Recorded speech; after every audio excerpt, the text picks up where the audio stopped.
All right. Hello and welcome everybody. This is Dispersing the Fog. This is episode 34 on November 2nd, 2025. Paul, it's the day after a rough night for Canadians. We had a game 7 of the World Series in Toronto last night and it went 11 innings and it didn't go the Jays' way. And that's what makes baseball so great. You can't predict what's going to happen. And it's like there's magic. I mean, some of the plays that happened during this series, and then especially last night, were unbelievable. Like you read a novel about baseball and you think, oh, that's not going to happen in real life. But it all happened. Balls stuck in walls, uh, catches, one guy body checks the other guy to make a catch. Amazing. It's Yeah. just unbelievable. My nickname namesake A-Rod said it was the best World Series in his lifetime, and I could see why, right? It had everything. It had great pitching, like Yamamoto coming back last night after having pitched 6 innings in Game 6 the night before. As soon as I saw him warming up, I was like, well, the Jays are in trouble because they haven't gotten anything off him. Game 2, he pitched a complete game. Game 6, he comes back, 6 strong innings, and then he comes in for 2 2/3 last night to finish them off.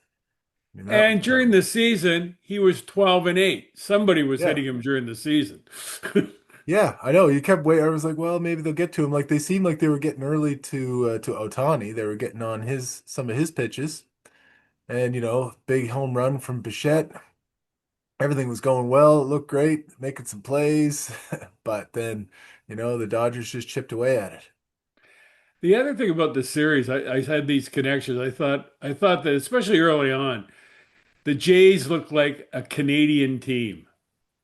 They worked together. It was all about working as a team, whereas the Dodgers struck me as more individuals, like the Yankees, home run hitters playing for the next contract and not doing very well at it. The Dodgers came together at the end. So it was like Canada versus this rugged individualism, and I thought the Jays were really, exemplified what it means to be Canadian. Well, the Dodgers had the big money pitchers, Otani and Yamamoto. Here's a team dynamic problem. I mean, they don't speak English, so you can't just hang out with each other during the games and just kind of, small talk about the games. That's different. And you notice with the Jays now this morning, okay, so Hoffman gives up a home run, Bieber gives up a home run, some base running mistakes, arguably. Everybody was picking up over after each other. Everybody win and lose as a team, so nobody's assigning any blame for anything. And So, the other thing is, I switched. I thought Sportsnet did a good job in covering it.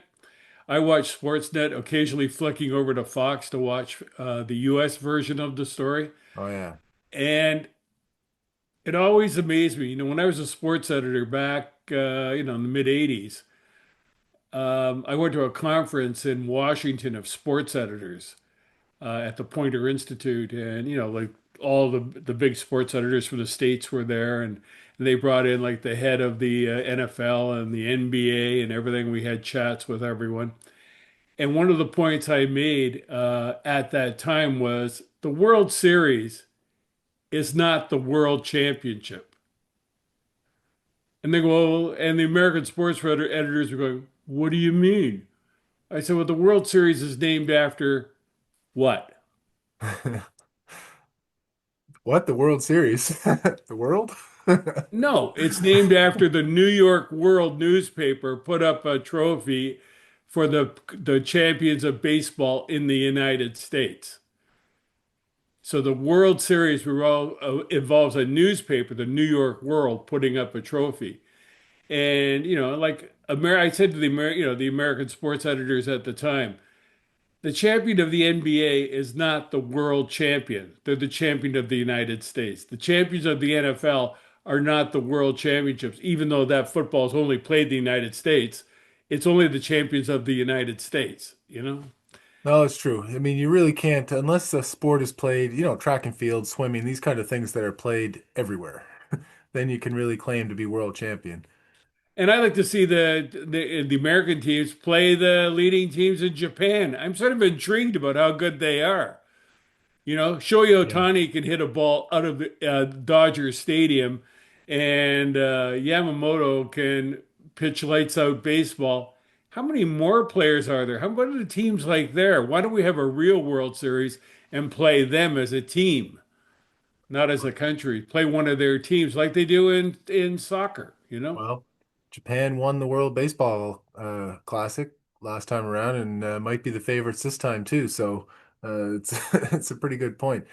Nice to see the club teams going at it if they were both at their peaks. Like last, I know there were some exhibition games, but you can't read too much into that. Well, the Americans don't, the owners don't want to do that because it might, they might be exposed. Yeah. Well, Paul, we have lots to expose yet today, and we've got a great guest coming today. Edgar MacLeod, former Chief Edgar MacLeod, is coming on the show in a little while here to talk about funding RCMP. Like a question that I think many people have is whenever we talk about replacing the RCMP with another model, the comment always comes back, yeah, but the RCMP is subsidized, and they talk about the financial arrangements. I think Chief McLeod will have a few things to say about that, and no doubt many other things from his observations. Former executive director of the Atlantic Police Academy and chief for a long time. So looking forward to having him on the show. Yeah, and as I said, we get to it. I mean, people in the last couple of weeks have been caught up with our guests involving spying and intrigues and murders and things like this. He's a very important guest because he's going to tell us how, you think you know how things work. He's going to explain things. Very colorful guy. I really like him a lot. Yeah. Well, that's great. We're looking forward to that. There's been lots of stories going on this week, Paul. There's a couple of I had originally planned to spend some time on one Supreme Court of Canada decision, but as of yesterday, or actually no, I guess Friday, that's changed, and now I'm going to spend a little time on the other one. Well, I'll start with the first one, which was, have you heard of the Good Samaritan law? This is where if somebody is like having an overdose, life-threatening situation, and somebody's with them who might also be in possession of illegal drugs, that person who calls 911 stays with the person overdosing, medical emergency, is immune from prosecution for simple possession of drugs. Okay, uh, it's a trade-off there. You're saving a life, you're getting some immunity. Well, the decision challenge this week was, well, how far does it go? Can you just not search that person? What if they might have a gun? What if they might be committing other offenses? How far does this go?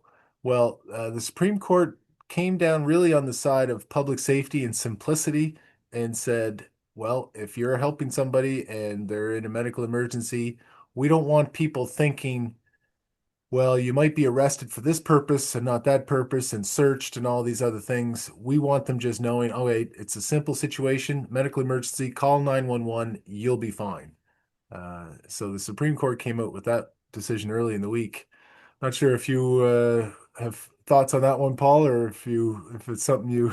No, it makes sense. It's like, people have to do what they should be doing. I mean, people, a lot of people talk a good game, but they panic or just fail to carry out the duties that they should be carrying out. And I think that's sort of, to my mind, is reasonable. What do you think?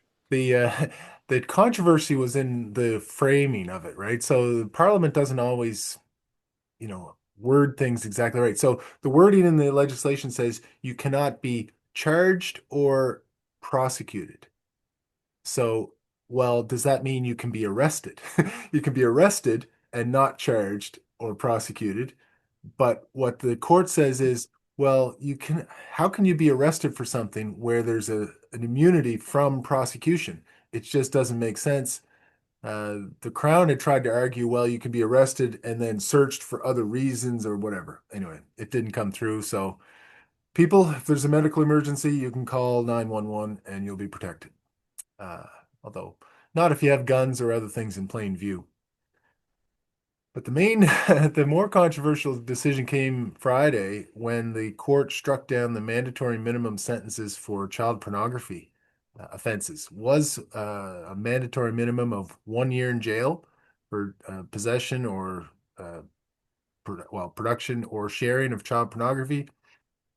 Court has struck that down, saying that, well, not in these particular cases, but a reasonable hypothetical situation could be an 18-year-old gets sent a picture from, doesn't ask for it, but gets sent a picture from his buddy of his 17-year-old girlfriend, and that of a sexting photo or something, shares it, and the guy who receives it looks at it, doesn't delete it right away. Well, if the person's under 18, that meets the definition of child pornography. The court said it would be unconscionable and cruel and unusual punishment to send that 18-year-old to jail for a year for that offense. So that's really that's what the court, that's how they got to the decision. So conservatives, especially across the country, but others are saying, well, this is outrageous and it's a big problem, and they should use the notwithstanding clause to put in new legislation. And I think it's a big overreaction. So I'll come back to that, but I wanted to get your reaction first. Well, I mean, you need common sense. In this day and age, everyone is a child, including people who are 50, 60, 70 years old. There is an overreaction in dealing with a horrible thing. I mean, sexual exploitation and sexual harassment are horrible things, but it's got to be done. The laws have to apply to the context of the situation.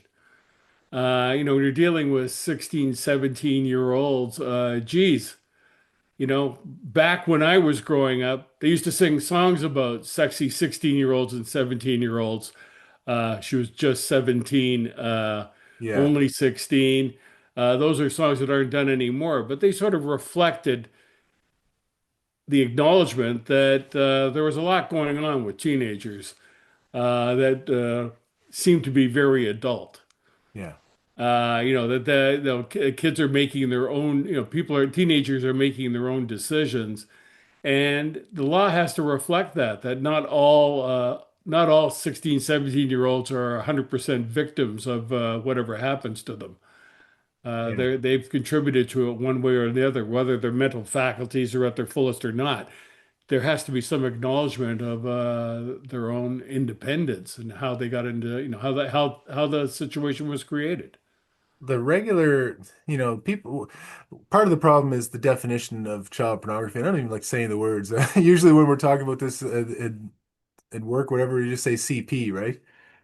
So, I had a case recently and the sentence came out at between, the range for regular first offender, no record, uh, stuff is, 2 to 3 years in jail. Like that's the normal sentence range for, sort of run-of-the-mill downloaded stuff, indirect harms. Yes, of course. But, so that's where the sentence range is. It's a very wide definition. And so for the examples that the Supreme Court comes up with, um, well, okay, are the conservatives or others thinking of changing the laws on this to exclude some of those 16, 17-year-old situations? I'm not hearing that either. So anyway, it's a difficult area, but some controversy that's seems to be designed to do some political fundraising rather than, I guess, enlighten anybody on the law. I agree with you. All right, so we'll see about that. By the way, I don't know, talk about this stuff too much. People may be curious about how some of these things work. Fortunately, lawyers and judges, for the most part, don't have to look at anything. Somebody else does that, and hopefully AI will soon do most of the work for us, so that even police officers that have to analyze these situations don't get traumatized by it themselves. All right, so that's that kind of fun stuff. Uh, Your inside law. yeah, Yes. isn't it though? Like this is. these reasonable hypotheticals, people have a lot of problem with that analysis, right? So it's like even in the two cases that went to the appeal court, the Supreme Court of Canada from Quebec, they were sentenced to a year or 9 months in, they weren't the reasonable hypothetical that the court came up with wasn't actually the situation that was before it. So that in itself is still a controversial aspect. All right. What else we hear this week, Paul? Well, there's lots of stuff going on. A couple of, that we don't have time to talk about today, but good story the other day about the RCMP Public Complaints Commission, Civilian Public Complaints Commission, not having a director, so they're not doing cases. This is typical. At some point, I'd like to get on Shirley Heaphy, former head of the RCMP Public Complaints Commission, to explain how things work and what the situation is like. There's another story about CSIS being in turmoil. The anti counterintelligence agency for Canada is basically useless. People are complaining about this. We had our guest a couple of weeks ago, Paul McNamara, talking about the CSIS screw ups. Nothing is getting done. The public doesn't understand it. The politicians don't want to touch it. And then we've got all these issues. This growing thing in Nova Scotia. You think this is an obscure thing that we brought up the other day about Becky Drouin, the fifth Attorney General under Tim Houston, packing it in. I think, as I said last week, there's something really bad going on here. And did you read her thing the other day about the story the other day about her Yeah. explaining why she left? Yeah. So here, okay. So I, I I did read that and have some thoughts. So here is basically what she said. She said it was a difference in principles with the premier. With she said with leadership, which could be the premier and advisors around him, which I think is what she's implying. So that's what you're talking about, right? The Yep, yeah. yep. So Principles. so here's what I have said. My first thought on that is, okay, so what she's hoping, I think, that people take from that is, well, we have a difference in principles, therefore I'm the principled one and they're not. I have principles which I'm sticking to. They don't share those principles and therefore, I'm right and they're wrong. I think if she's going to try to give that impression, then she has to explain what those difference in principles may have been.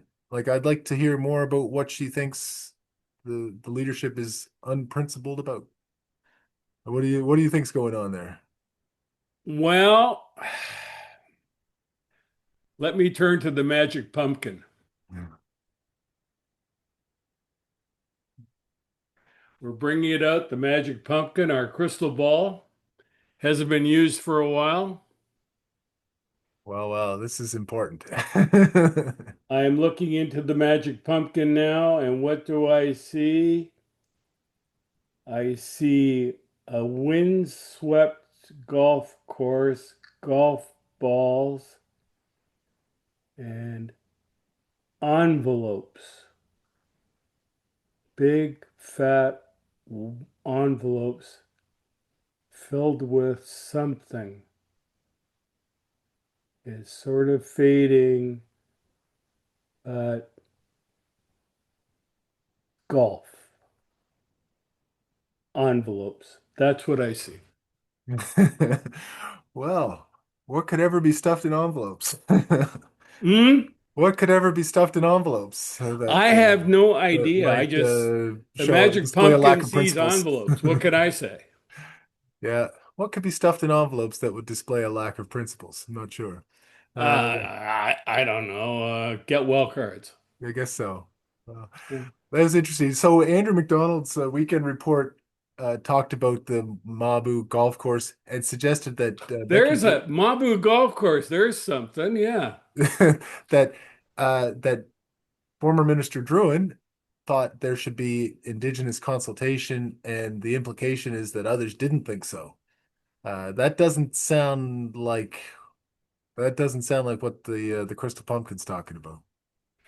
not Well, exactly the a real norm. problem we've got, and maybe Edgar MacLeod will talk about this a bit too, is like in many jurisdictions, the police are controlled by the politicians. So, say there was something untoward going on in Nova Scotia, in Cape Breton, at the golf course deal, for example. Who would investigate it? Because the RCMP are the contract police force in Nova Scotia. They their business is basically providing policing. Right now, their business is being threatened. Are they going to enforce the law and act as a neutral body and investigate crime or suspected crime? Or will they be afraid to take on sort of the leading political powers because that might cost them their business, such as it is? Well, they must be motivated to hope that this current PC government in Nova Scotia remains in place because they know under them, they're the favored police provider. And under a successive government, they might not be. Well, under Premier Houston, they're certainly the choice. I mean, he's picked it, but the other problem is what makes me really nervous and suspicious here is Houston, the premier, has gathered all kinds of powers. He's now in charge of resources and finances, effectively in charge of the justice system because he just puts people in there who he can tell what to do. Becky Drouin didn't go along with it, obviously. This is not a good situation. You know, he's looking like a little mini Donald Trump taking over everything. And Yeah. I'm seeing commentary from a variety of places. Big long thing on the internet on Facebook the other day by someone pointing out what the problem is. And there's this rising tide starting to point fingers at Houston. So where's the opposition in this? Where are the news? Well, there's no media left except for people like us pretty well because no one is calling or looking at this and trying to look under the rocks about what's going on in government in Nova Scotia. I think this is a budding scandal, and it's going to be interesting to see how far the RCMP can be pushed before they'll do anything. I doubt they'll do anything, but there's something going on. It's quite clear. Well, there's your point about lack of opposition is certainly a good one. You know, the some days you think, well, the provincial ministers aren't that great. Geez, I heard an NDP agriculture critic on the radio a week and a half ago or so, and she was just terrible. And the Liberals provincially are just they only have two MLAs and they're really nowhere. So it'll have to come from media or other sources if the government's going to be attacked.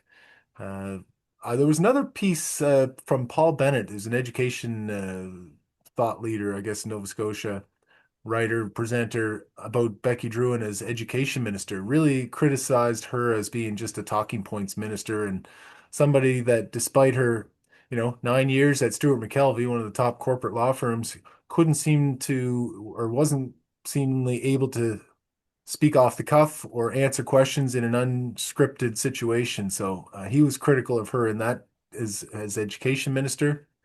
So there might have been, in addition to any other disagreement in principles, some legitimate performance issues there too. Yeah, that may be so, or maybe she is all that and she has a spine at the same time. Yeah, yeah, that You both things know, could be true. both Yeah. things can be true. And, I'd love to have her on sometime and maybe answer some questions to see how unscripted she could get. Well, maybe we should reach out to her, Paul. I mean, why Yeah. not, right? Should be some. She's independent now and may be willing and eager to speak.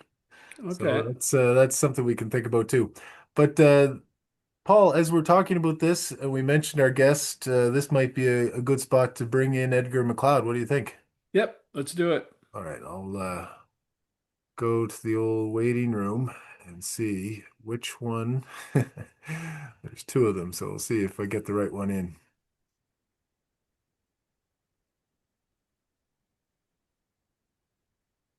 All right,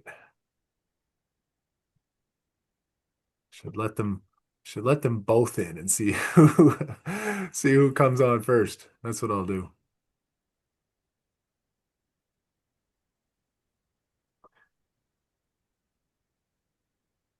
Oh,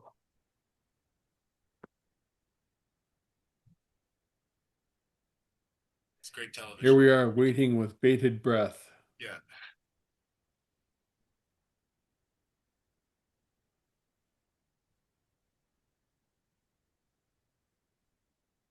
And sound is off on both of them. Yeah.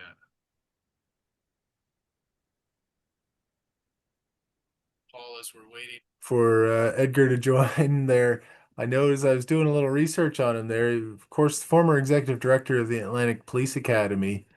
When when they hired him, it was part of Holland College, I guess at the time.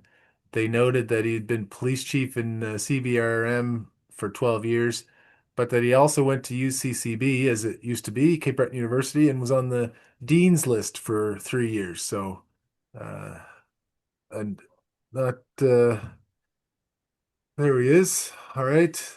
And there he is. Okay. I'm gonna. Hello. All right, Edgar, we've got you. Just need Edgar you. MacLeod from live from Summerside, Prince Edward Island. That's great. Let's unmute you there, Edgar, and we'll get to hear from you. His sound is off. I'll fix that right now. How's There it you there? are. Oh, There we are. that's great. Still hungover from the Blue Jays loss, but we're all right. We're everybody's counting on the extra hour from the time change to get us through today, Edgar. I think so. That's So that's our only those of saving us grace. who were long in years need an extra 2 hours, I think. Anyway, how are you guys this morning? Oh, we're doing great, and thank you so much for coming on, Edgar. I know you probably had lots of demands on your time, even in retirement, but we're really pleased to have you here. And I did a little bit of an introduction while we were waiting for you to come on there. Former police Okay. chief in Cape Breton, 12 years on the Hmm. force and policing for 34. Right. Executive director of the Atlantic Police Academy. And Yeah. I went back, I saw the announcement when you were hired, and they said you were on the dean's list at UCCB Yeah. for 3 years. So congratulations Yeah. on all that. I have an honorary degree from the university too. Yeah, Doctor of Yeah. Laws. Yeah. Yeah, excellent. Yeah. So, So Edgar, we had a lot of experience there working with at the community level with drug problems. And so we were kind of ahead of our time there, the whole community, because the university was part of it, the regional hospital was part of it, the provincial department, social services, education, and we had a coalition to deal with the opiate crisis there. So anyway, okay, Edgar, you've been a police chief for longer than probably anyone. Since why don't we do like a 2 minute sort of summary of how you got here and how you started out as a police chief when you were what, 21? yeah, well, 22 or something like that, 23. It was, yeah, my early 20s. And I graduated from PEI here, the Atlantic Police Academy, which was located in Charlottetown at the time. And I was in the class of 73, graduated in December 73. And I had a job all lined up with the Charlottetown Police.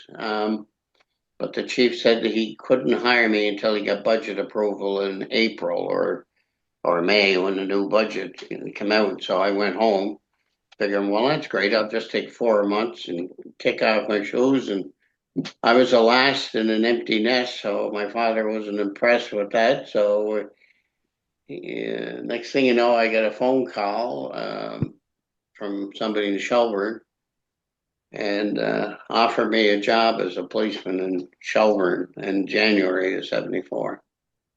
So I said, no, sir, no, thank you. I have a job lined up. And my father was animated, sitting off, telling me, no, you're going to Shelburne. 4 months is too much.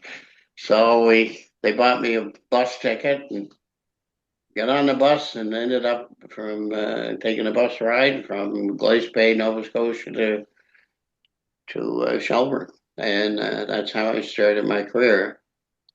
Only to learn out after 3 weeks, I got my paycheck.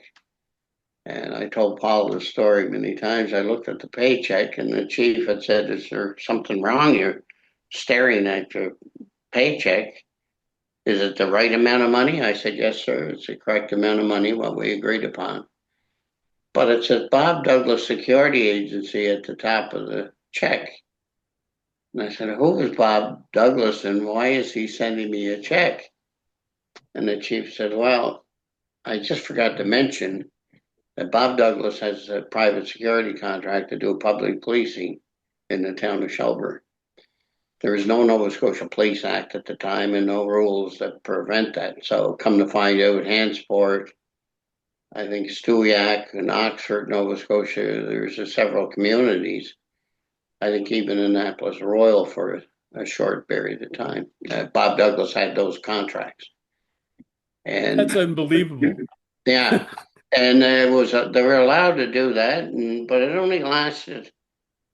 It didn't wasn't working out so well. How they got to that point prior to me going there was the town of Nova Scotia, the province of Nova Scotia. The towns were firing the local police departments completely en masse because they were unionized and they were looking for decent benefits and wages, which the small towns weren't really being competitive and paying. It wasn't Policing wasn't a priority.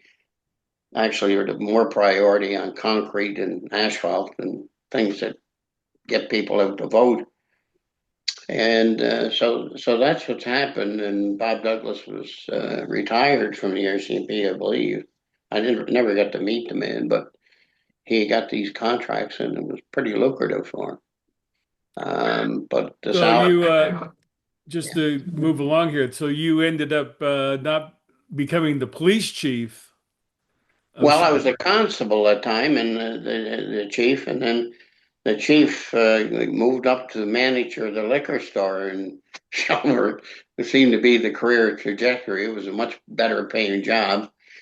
And anyway, I did go to Charlottetown in April of that year and took the job and went to Charlottetown Police as was the plan. I was only on the Shelburne force for 4 months. And I was in Charlottetown for about 8 or 10 weeks, and I got a phone call from the chief saying, "We want you back here." And I said, "Well, I'm quite happy in Charlottetown." Not that I was making much money in Charlottetown either, but they said, "Well, we'll give you a $2,000 or $3,000 raise." And I said, "Wow, that's a lot of money."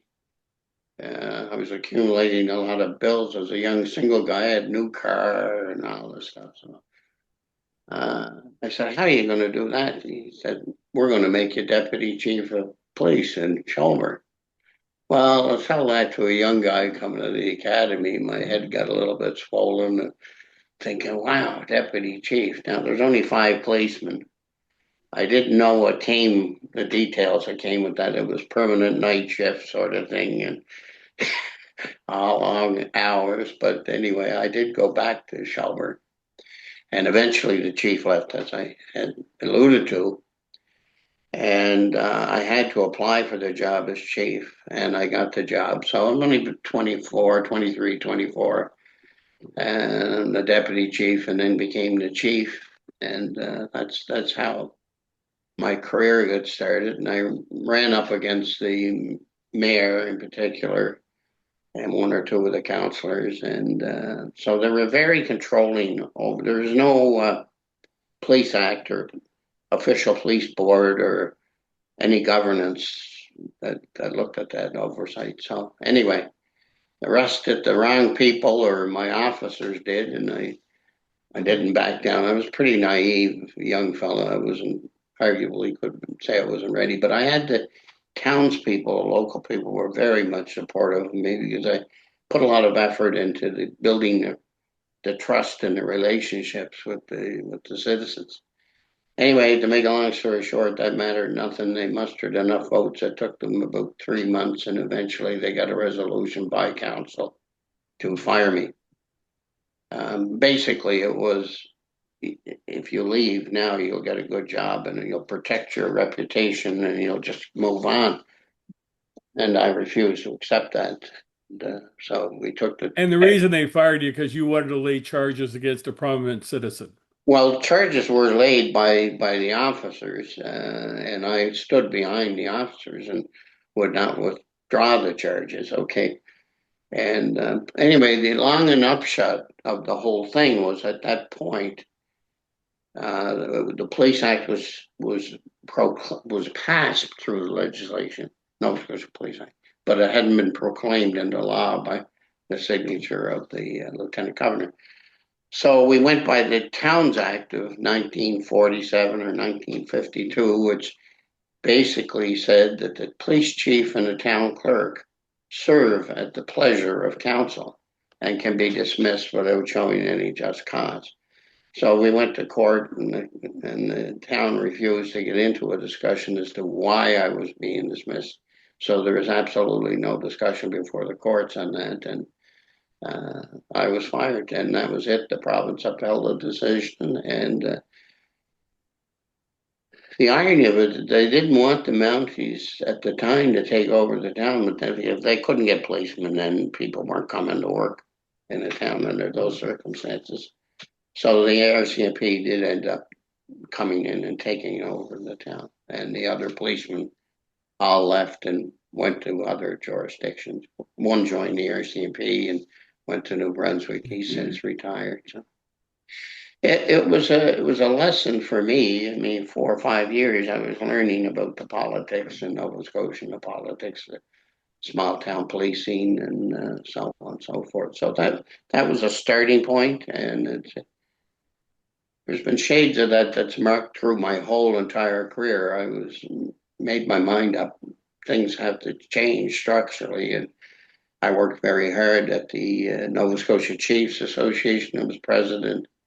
Eventually, the Canadian Association of Chiefs of Police. I worked my way up, and I tried to make those kinds of changes to understand governance, how it applies, and for me, that's the frustrating part right now. Hearing all the discussions, which have been put on steroids since Portapic, and it's just for me very upsetting that people are talking about policing, but they really don't understand all the backroom stuff that impacts the way we police right across Canada, right the whole entire country. So Edgar, that's why we wanted to bring you on here because you've had a long career of this and have been presenting to different groups of police, and governance over the years.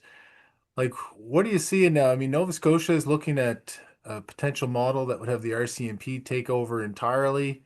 What do you think of that in terms of, I guess, citizen oversight? And then we'd like to, if you could talk a little bit about the budgeting aspect of it too. It's always sort of presented as a big cost savings to have the RCMP on board. What do you think of that? Well, it's nonsense. The whole discussion is nonsensical in the sense that the people that are having the discussion don't really understand what the back room, the lack of a framework, the lack of a policy that supports the current structure. So in order to make any fundamental changes, whether it's in Nova Scotia or BC, you almost have to disentangle decades of side deals, manipulations, call it whatever you want. Maybe I can explain it this way. When I went to Shelburne, the one thing we did have, a small town, there was an RCMP detachment there that policed the county areas of Shelburne, and there was 5 RCMP and 5 municipal police in Shelburne. And if we had a break and enter or something, I mean, 5 policemen, we never had a forensic ident section. That's for sure. But we're told if you had a serious break and enter, you had a crime, the RCMP, as part of the provincial police service, the contract, would provide that. Now and they did, and it was amazing. We worked closely together. If we ever needed the RCMP, of course, if the RCMP with only 5 members down there needed us, we also mutually done it. So there was no policy on that. It was just based on common sense. That's how we worked. and we worked together very well. But fast forward a few years, money started getting tighter, and the province perhaps reviewed and cut the RCMP budget a little, and people started to say, well, okay, the RCMP says we can provide that service, but there's going to be a cost. And they started introducing costs for those things that we always thought were part of a provincial government police responsibility. And then, of course, they twisted those words around and say, no, we'll deliver the service, but there's been never any discussion on it's going to be free for life. So they started introducing fees. That went on for the Canadian Police College, which was established to provide a basis to train all the police chiefs and the deputy chiefs. So it would be on the same level of executive training, if you would, same course training standards. And the federal government took that on, had the RCMP deliver the service as part of, and they call it part of the National Police Service. And it was free. I was a police chief in Waterford. I went to the Canadian Police College in Ottawa. They have residences, buildings. It's the same area where the musical ride is located. They had a polygraph school there. All those things were national, paid for by the government of Canada, and the money was channeled through the RCMP as part of the National Police Service.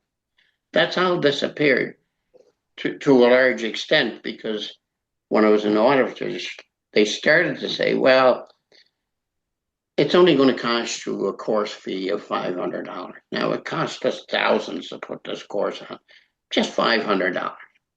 Well, that was a slippery slope. The next year it went up to 700. It's gone up. Now you pay for your room and your board.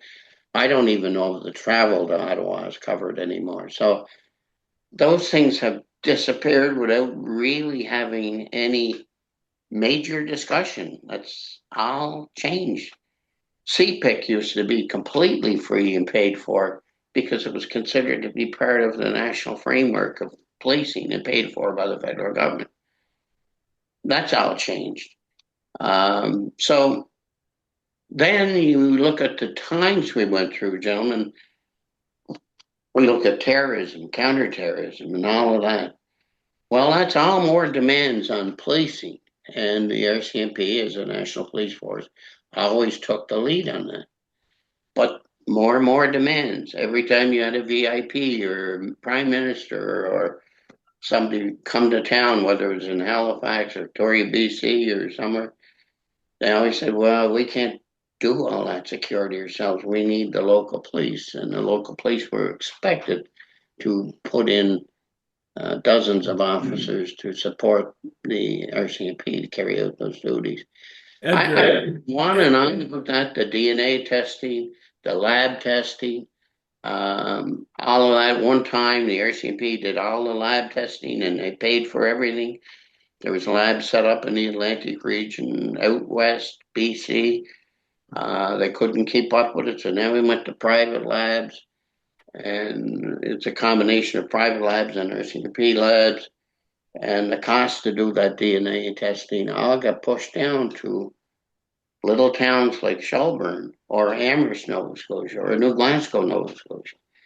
And so, Edgar, before we go on, like one of the things that strikes me about you is the RCMP doesn't like you.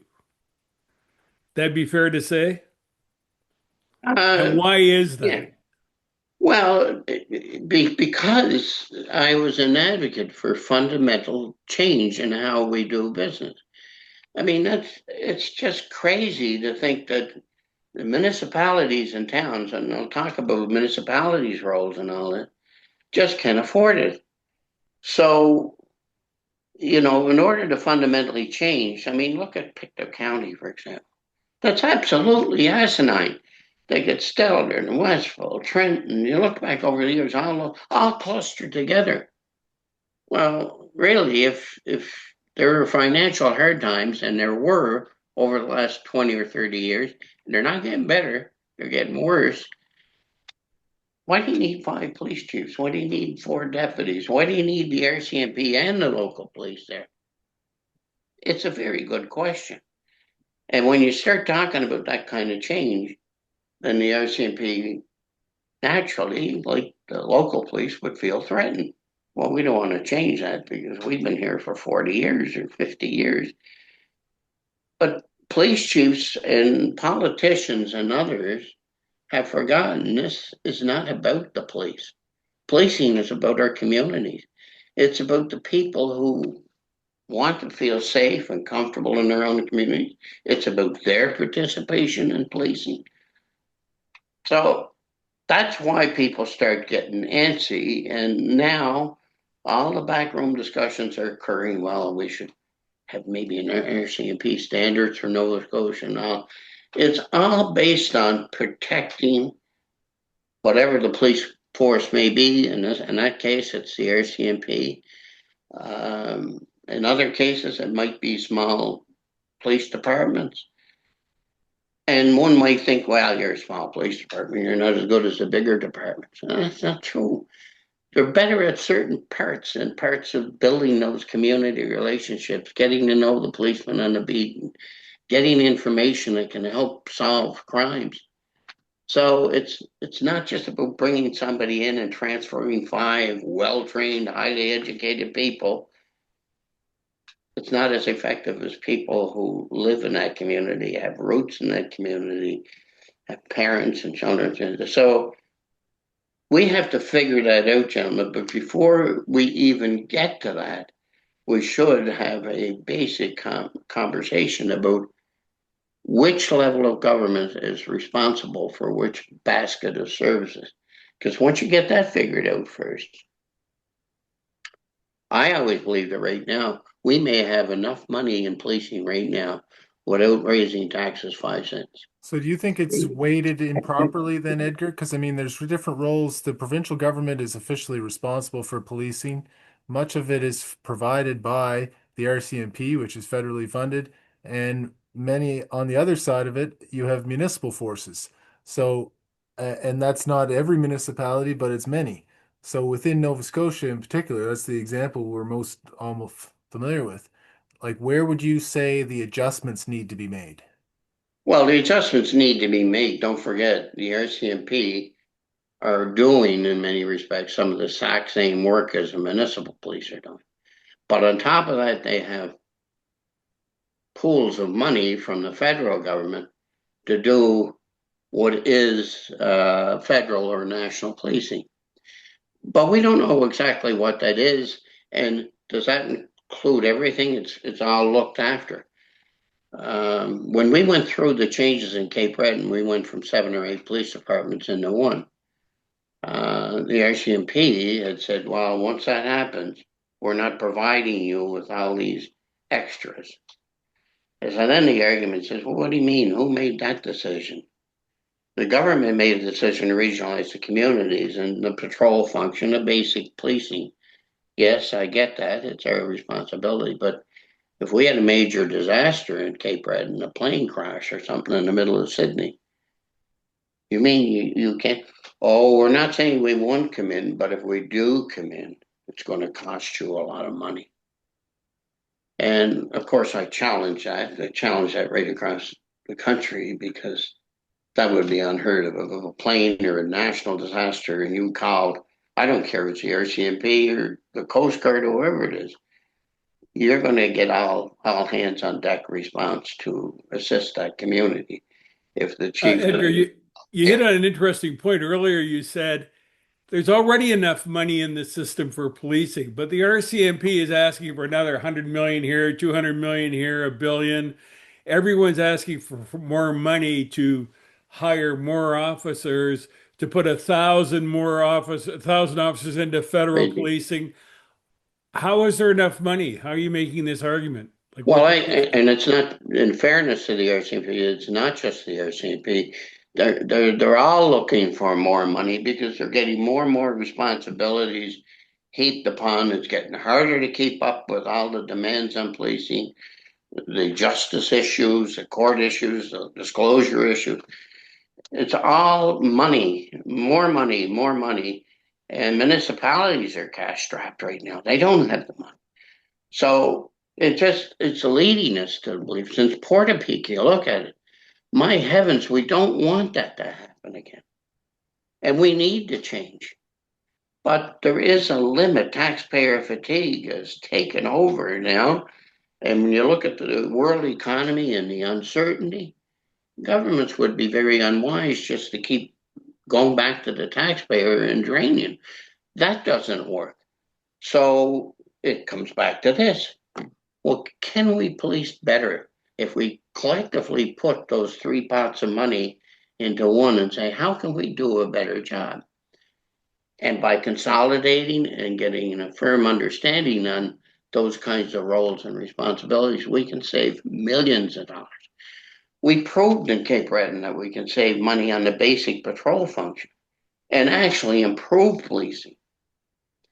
So it stands now in Nova Scotia. Halifax is the only municipality, at least to my knowledge, it's been the only municipality that has a two police force structure. They're actually paying two police forces. And you'd say, well, geez, that can't be efficient.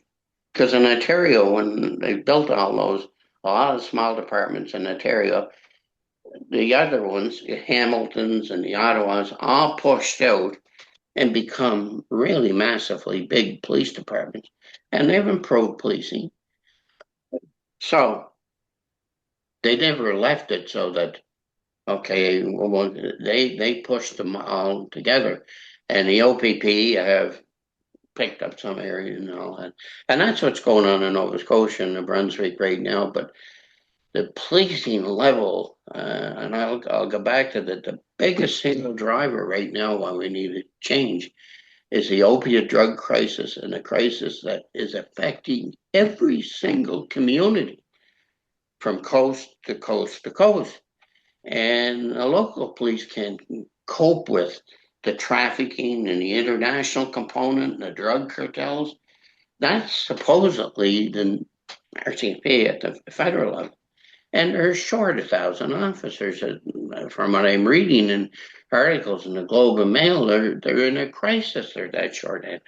So Edgar, But do you think then that the Nova Scotia model, if I'm hearing what you're saying, is that there should be less duplication, less overlap, and maybe the idea of having one provincial force in Nova Scotia does make sense, but just not have that as the RCMP, have the RCMP stick to their federal policing. Is that what you would see, or some version well, of what's happening now?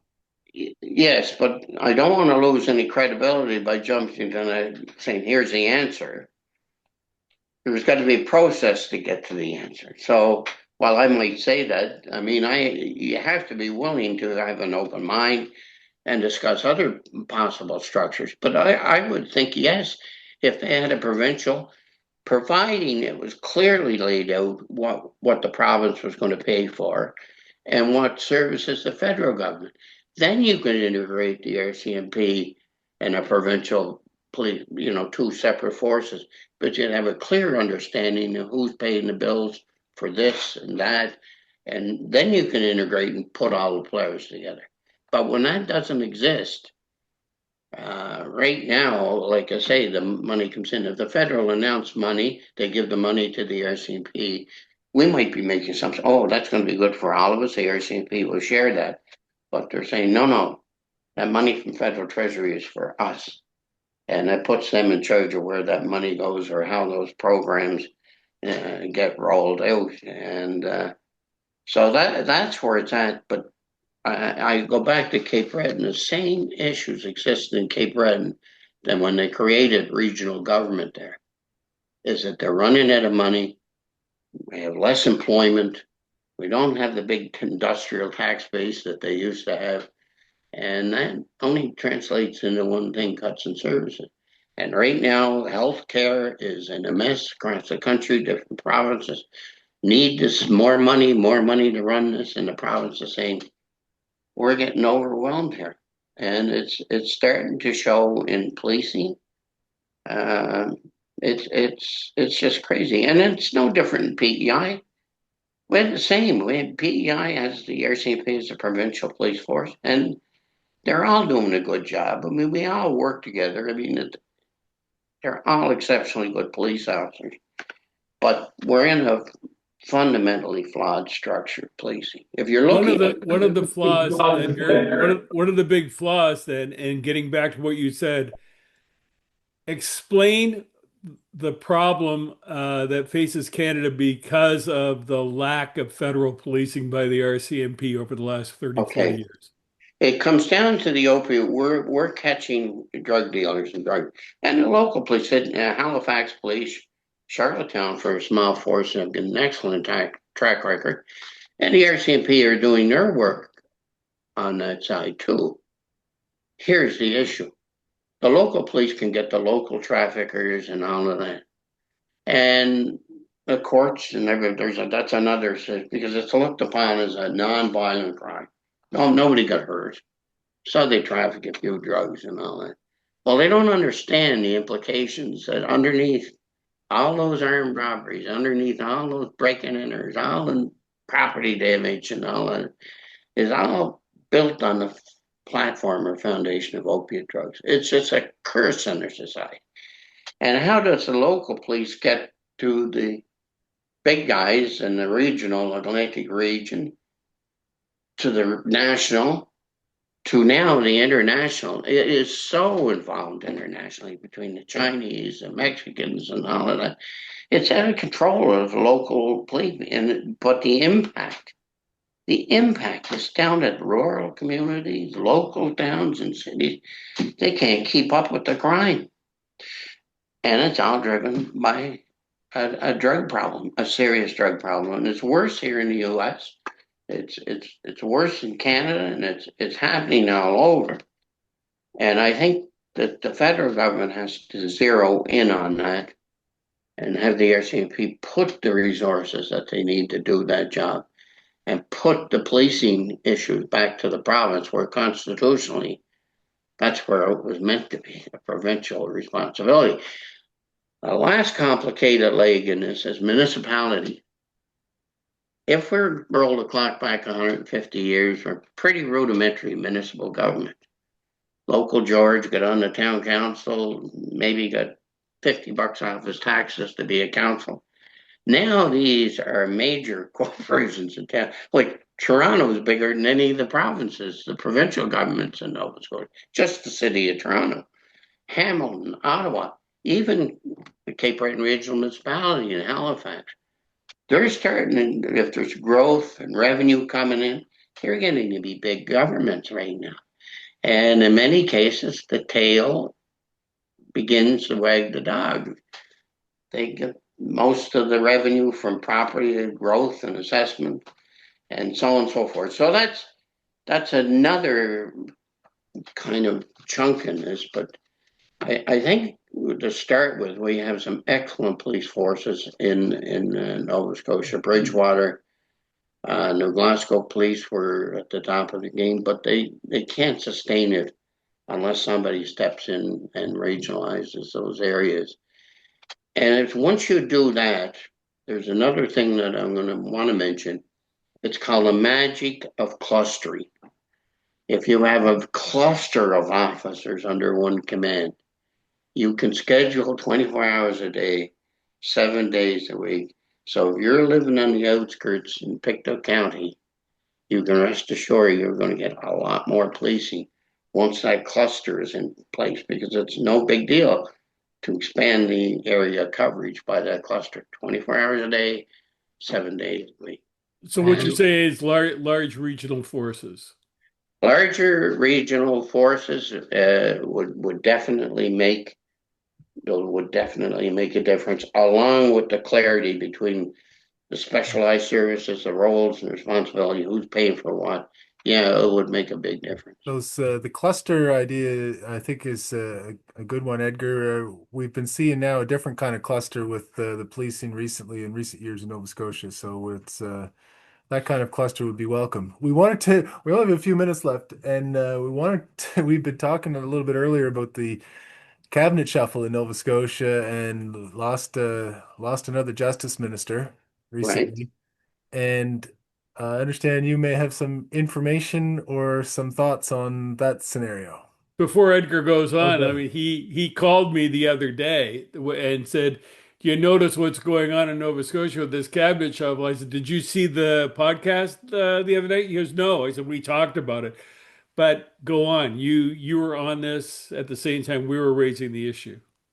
Well, and that was emerging at the same time the discussion on policing and standards, and that whole movement has created a kind of a buzz within the police world. So I don't know any, I wouldn't profess to know anything in terms of what's going on politically in Nova Scotia with those things. But I could tell you right now, they're in desperate need of integrating or designing a policing system, a model that's going to work, and it shouldn't be based. And they've tried this for 30 years. There's the Kells report. There's several policing reports done about how to regionalize, and some of them started out by saying, "Well, we have 1,000 RCMP." And then they added up all the municipal police, Sydney, Cape Breton, Pictou, New Glasgow, and say we got 1,000 local police. So we have to keep that balance in there. So that I'm thinking, why do we have to keep that balance? This is supposed to be about the citizens. They don't really care what kind of uniform or color you're wearing. Who can do the job by doing this? So they would put restrictions on, and they were worried about losing that RCMP contract. Well, given the amount of work that's on the federal government's plate on security and policing, maybe they should lose it. Maybe we should look at this thing holistic. But the Well, minute you the point I was going to ask you about, do you think that this issue with the Attorney General, Justice Minister Drouin, is there a separation here? Are the police, the RCMP, subject to political influence? Does the premier have too much control? Is it too close? Is the structure right in your opinion? I don't know, the premier has too much control over those issues. Those are the police, the provincial police, but it's the influence that could could happen because the RCMP are in a crisis too. They're trying to figure out what the next version is of the RCMP. They were told through mass casualty that they should highly consider get out of contract policing and focus more on. So they got that all on their plate. The sad news is on that they may see themselves as a smaller RCMP, is not necessarily a better RCMP. And a lot of people have jobs or married to spouses and partners that live on. So that part gets complicated. They may not want to leave working in the health. But I can tell you right now, all the police departments, RCMP, municipal, and otherwise, their costs continue to escalate at an alarming rate, and somebody has to do something.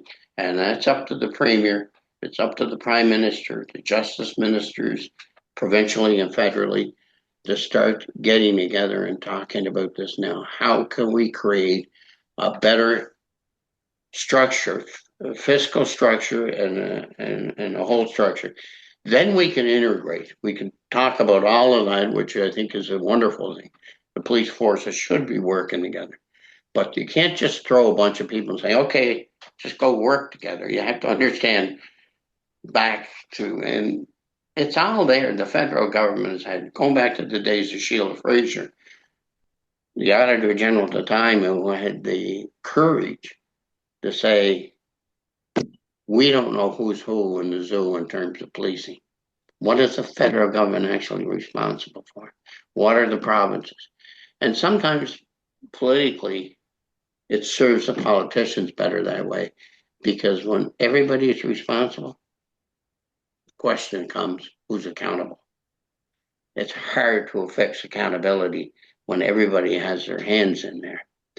And I think that's what keeps politicians honest too, is when you know that you're the one that's ultimately responsible and you can't pass it off to anybody else. So I know there's a lot going on in Nova Scotia right now, but it's the same in New Brunswick. Moncton, the amount of crime there in Moncton now, and it's starting to affect rural areas. As you know, Nova Scotia with Portapique. Oh my God, who'd ever thought that would happen in an area like Portapique? And sadly, there wasn't the integration or response from all the police. And maybe people are protecting turf. I don't know. So it's kind of sad. But Nova Scotia has they have good police forces, including the RCMP, but structurally it's seriously flawed. Ontario doesn't have near those problems to deal with because they have the Ontario Provincial Police, and it's a completely different system of policing in Ontario. They have better standards than the province, and because they've invested in capacity to do that. And in Atlantic Canada, right before them is an Atlantic premiers get together and the maritime premiers get together. Well, you want a novel approach? Why don't they think about setting up an Atlantic police system here, Well, I right? think that's probably one of the options that's been explored, Edgar. Anyway, that's really interesting, and so much that we could explore with a guy with your experience and time in the force and travel around the country dealing with different forces. So we really appreciate, and I'm sure our audience does, your insights into the current dynamics of everything that's going on. I'd be remiss if I didn't say, I follow as best along the work of Paul and yourself and others on this for pushing this agenda, putting police under the microscope and dealing um, because that's how we're going to bring about change. Is that we've got to educate the electorate, citizens, about how important these issues are. It's no different than health care or anything else. We've got to collaborate. We've got to understand, and we got to hold the politicians' feet to the fire to come up with change, because the status quo is falling apart very quickly. Thank you, Edgar. It's great having you on. Yeah. Yeah, appreciate it. Keep up the good work, and I love the book, Paul, and read it, and it's bang on. And unfortunately, I think there's going to be more uh, kind of bad news because if we don't change, the world is changing around us, and we're running at a time there. All So, right. Thanks again, Edgar. And I'm sure we'll be in touch sometime in the future too. okay, thanks a lot, guys. All the best. Have a great day. Bye bye. Bye bye.